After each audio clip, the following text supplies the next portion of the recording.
Hello and welcome to cheapsheds.com. This video will show you how to build a door for a compact vertical bike shed using the plans available on my website at www.cheapsheds.com. This is video number 2 of 4 in my How to Build a Bike Shed video series. See Figure 2 and cut the following pieces per the shed plans: the door header, the top and bottom plates, the inner door frame pieces, and the outer door frame pieces. Remember that 2 of the outer door frame uprights will be cut at an angle and the other 2 will be square cut. The 3.5 inch wide strip of 1/2 inch OSB will fit between the 2 2x4 headers to make it a full 3.5 inches thick. Measure and mark for, then drill 1/8 inch pilot holes for all the screws. This will prevent the wood from splitting. Assemble both sides of the outer door frame with 2-inch screws every 8 to 10 inches from top to bottom. Then assemble the 3 pieces of the door header with 3.5 inch screws every 8 to 10 inches. Attach the header to the outer door frame, then screw the bottom plate in place. Attach the top plate, but make sure it doesn't extend into the plane where the siding will be nailed. To do this, put a 2x4 spacer under the outer door frame with the short side up. Then place another 2x4 along the top of the outer door frame and bring the top plate up so it just touches. Then attach the top plate to the door frame. This will assure that the top plate does not interfere with the siding laying flat. This is what the outer door frame assembly looks like. It has a bottom plate, sandwiched 2x4 header, and a top plate. Make sure the short side of the door frame is up because this is the side where the siding will be nailed. Remove the 2x4 from under the door frame and lay it on a flat surface. Cut 8 3x3 spacers from the top of the siding you will be using for this wall. Place 2 spacers into each of the 4 corners of the outer door frame. Place the upper and lower horizontal inner door crosspiece in place to check for fit. Then place the left and right uprights in place to check for fit. Remove the pieces and assemble the inner door frame on a nearby flat surface. If you haven't done so already, now is the time to drill 1/8 inch pilot holes for the ends of the top and bottom cross pieces and centers of the vertical uprights. Assemble the inner door frame with 3.5 inch screws. The inside joint of the last center cross piece will have to be toe nailed into place. Make sure the finished frame sits flat on the floor and doesn't rock, which would indicate that it's out of square. Mark the centers of the 3 uprights and 3 horizontal cross pieces so you'll know where to nail them. Also place a mark 1/2 inch from the inside of the door frame. This will be the mark where you line the door sheeting up to get the proper positioning. This shows the same marks at the bottom of the door frame.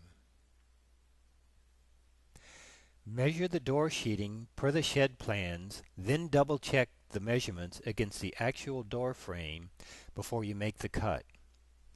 Make certain you cut it square because you'll square the frame to this piece of siding. Check it square by pulling a tape measure diagonally across the corners in each direction. If the measurements are the same, then it's square. Now lay it into place along the pencil marks on the header.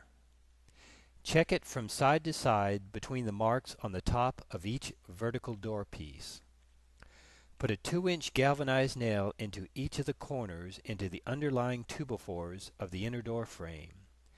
Do not nail this sheet into the outer door frame because that would be nailing the door shut. Go to the bottom and line the sheeting up between the marks on either door frame. If they don't line up, then pull the entire frame into shape until they do line up. Put a nail into each corner using the marks on the door frame to locate the underlying 2x4s. At this point, you'll have 4 nails in the sheeting.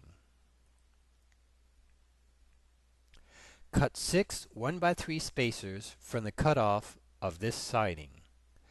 Lay the remainder of the top cutoff piece on top of the door as shown, and place 2 of those spacers between the top piece and the door sheeting. Line the grooves up for appearance, then mark and cut the excess. Then nail it on with 2-inch galvanized nails. However, if you're going to use a router to trim the excess, then just nail it on and trim it after the next step. Lay the side pieces on with spacers at the top and bottom. Measure and cut them, then nail them on. If you're going to use a router, then cut the length only and nail them on without cutting the width. I strongly recommend using a router because it will make the edges fit perfectly. Route the excess from all sides. You will have to make a starter cut at the bottom of both side pieces because there is no 2x4 beneath for the router bit to follow as a guide. Use a flush cut follow bit with a ball bearing that will follow the 2x4 underneath and give a perfect cut. Use the center marks that will show through the door gap to locate the center of the 3 horizontal and the 3 vertical 2x4s underneath the siding. Snap a chalk line on the 3 vertical inner door pieces and the 3 horizontal inner door pieces and nail the sheeting to the inner door frame with galvanized nails every 8 inches. I like to attach my hinges with 1/4-inch carriage bolts for security and to discourage door sag. You'll need a long drill bit that will go through 4 inches of wood. The easiest option is to mount the hinges with 3-inch screws. Screw some scraps on the latch side of the door to keep it closed and in place. Turn the assembly over and install the nuts and washers. Trim the excess off the bolts with a hacksaw so you'll not snag your clothing on a protruding end. This has been the longest step, but your door is now complete. Thanks for watching this video on how to build a bike shed door. The next video in this series is how to build the bike shed walls. To buy the plans to build the shed and to see all the videos in this How to Build a Bike Shed series, go to my website at www.cheapsheds.com.